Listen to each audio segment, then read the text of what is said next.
हाँ बच्चों, आज क्लास 12th में केन मौर्य क्लासेज में आप लोगों का स्वागत है। आज आगे के क्रम में हम लोग क्लास 12 में हेल्थ एंड डिजीजेज के अंतर्गत इन्फ्लुएंजा डिजीज, ये स्वाइन फ्लू के बारे में चर्चा करेंगे। तो आइए चलते हैं। This disease is caused by virus. Swine flu क्या है? विषाणु जनित रोग है। क्या है? वायरस से उत्पन्न होने वाला ये विषाणु जनित रोग है, काज्ड बाय वायरस। और SIV स्वाइन इन्फ्लुएंजा वायरस इसको कहते हैं। SIV का पूरा नाम है स्वाइन इन्फ्लुएंजा वायरस, याद रखेंगे। SIV वायरस अर्थात स्वाइन इन्फ्लुएंजा वायरस, जिससे इन्फ्लुएंजा रोग ये स्वाइन फ्लू रोग उत्पन्न होता है। इन अमेरिका में 2009 में सबसे पहले अमेरिका में 2009 में स्वाइन फ्लू आया, caused by H1N1 virus in man. मनुष्य में यह रोग H1N1 वायरस द्वारा फैला और सब हम अमेरिका में ये हुआ। 2009 में ये स्वाइन फ्लू आया, वो भी कहाँ आया? अमेरिका में आया। और किसके द्वारा हुआ? H1N1 वायरस के द्वारा मनुष्य में उत्पन्न हुआ। 2010 इन WHO वर्ल्ड हेल्थ ऑर्गेनाइजेशन, विश्व स्वास्थ्य संगठन, वर्ल्ड हेल्थ ऑर्गेनाइजेशन मीन्स विश्व स्वास्थ्य संगठन ने इसको पैंडेमिक डिजीज, महामारी रोग के रूप में स्वीकार किया, अर्थात पैंडेमिक डिजीज बताया। This virus found in pig, सुअर, पिग एक जानवर है, सुअर, पिग में ये वायरस पाया जाता है। द वायरस हैविंग, इस विषाणु में H1N1, H1N2, H3N1, H3N2 strains पाए जाते हैं। इन्हीं स्ट्रेन्स के द्वारा यह वायरस ये स्वाइन फ्लू रोग उत्पन्न करता है। बच्चों, इन्फेक्शन ऑफ वायरस मैन, मनुष्य में ये संक्रमण वायरस के कांटेक्ट ऑफ पिग, किसके द्वारा हुआ? पिग के संपर्क, सुअर के संपर्क में रहने पर ये स्वाइन फ्लू सबसे पहले मनुष्य में फैला। This virus infected by one person to other person, ये विषाणु जो है एक व्यक्ति से दूसरे व्यक्ति में फैलता है। किसके द्वारा? ड्रॉपलेट इन्फेक्शन, ड्रॉपलेट, बहुत संक्रमण के द्वारा, जैसे छींक खांसी से ड्रॉपलेट्स, वाटर ड्रॉपलेट निकलते हैं, उन्हीं के द्वारा एक व्यक्ति से दूसरे व्यक्ति में ये रोग फैलता है। तो स्वाइन फ्लू के सिम्टम ऑफ स्वाइन फ्लू, इसके सिम्टम लक्षण क्या हैं? तो very fast head and body pain, बहुत तीव्र गति से सिर और पूरे शरीर में दर्द बना रहता है। फीवर, तेज बुखार रहता है। फीलिंग ऑफ कोल्ड, ठंड लगती है, तो ठंड का लगना, बुखार का होना, सिर और शरीर में दर्द का बने रहना, ये सबसे प्राइमरी कैरेक्टर्स हैं स्वाइन फ्लू के। दूसरा, नोसिया, वॉमिटिंग, मिचली जिसको कहते हैं, जी मिचलाना या मिचली, नोसिया, वॉमिटिंग, उल्टी आना, डायरिया इत्यादि उत्पन्न हो जाते हैं। इसके साथ साथ खांसी के साथ जो म्यूकस कफ आती है उसमें रक्त का स्राव होता है और सांस लेने में कठिनाई होती है। ये लक्षण रहे। अब प्रिवेंशन ऑफ स्वाइन फ्लू, इसके बचाव, सबसे पहले प्रिवेंशन के लिए बच्चों व्यक्ति को अपने हाथ और नाखून की अच्छी तरह से सफाई कर रखना चाहिए। जो व्यक्ति स्वाइन फ्लू से संक्रमित हैं उनसे 1 मीटर की दूरी बनाए रखना चाहिए।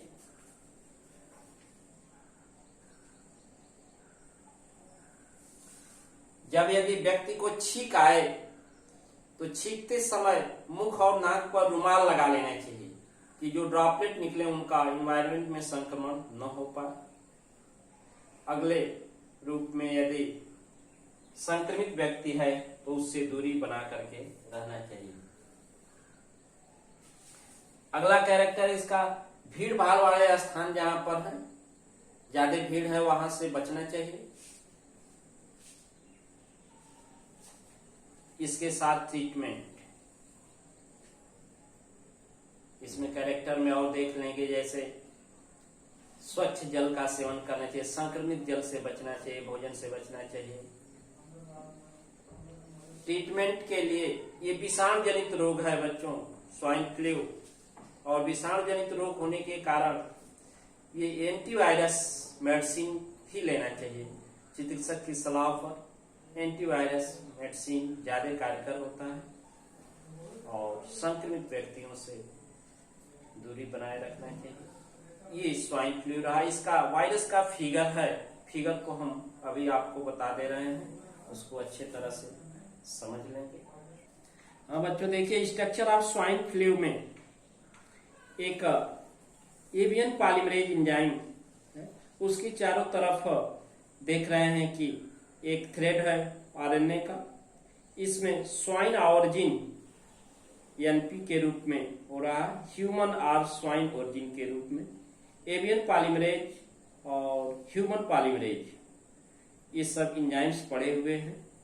इसकी चारों तरफ जो प्रोटीन कवर है उसमें हेल्प इनिशिएट इन्फेक्शन के लिए कुछ खूंटीदार संरचनाएं आपको देखने को मिल रही हैं। ऊपर बाइंड टू एचए रिसेप्टर और होस्ट सेल, ये जो खूंटीदार संरचनाएं हैं ये बाइंड जुड़ती हैं, बांधती हैं होस्ट सेल से। पोषक कोश का जब संक्रमण होता है तो वायरस को उससे जुड़ने में मदद करती हैं। इस तरह से इस structure of swine flu virus है। बच्चों आगे के क्रम में दूसरा डिजीज कॉमन कोल्ड है, जिसको जुकाम कहते हैं, कॉमन कोल्ड या जुकाम के नाम से जानते हैं। This disease, this type of infected disease, इस प्रकार के संक्रमित रोग जो है caused by pico virus group, pico virus group के रीनो वायरस से उत्पन्न होते हैं। पिको वायरस समूह के रीनो वायरस से उत्पन्न होते हैं, कॉमन कोल्ड जिसको कहते हैं। This virus is also known as nematotropic virus, nematotropic virus के नाम से भी इसको जाना जाता है। बच्चों कॉमन कोल्ड से सामान्यतः सब लोग परिचित हैं। इस कॉमन कोल्ड के अनुसार जो है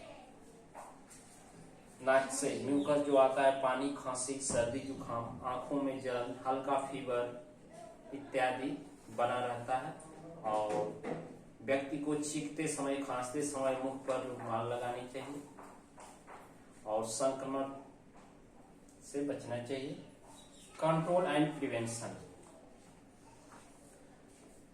do not 100% dominant medicine of common cold, 100% प्रभावी कोई भी दवा नहीं है इस जुकाम की, कॉमन कोल्ड की 100% प्रभावी दवा नहीं है।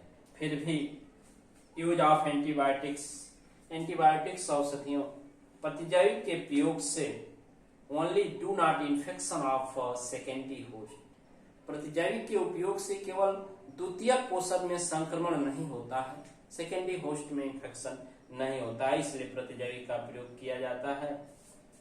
अकॉर्डिंग टू लिंडरमैन, एक वैज्ञानिक है, अकॉर्डिंग टू लिंडरमैन के अनुसार, लिंडरमैन ने बताया कि 1957 में इन वर्टिब्रेट कशेरुकी कोशिकाओं में काज एंटीवायरस, एक एंटीवायरस प्रोटीन उत्पन्न होती है।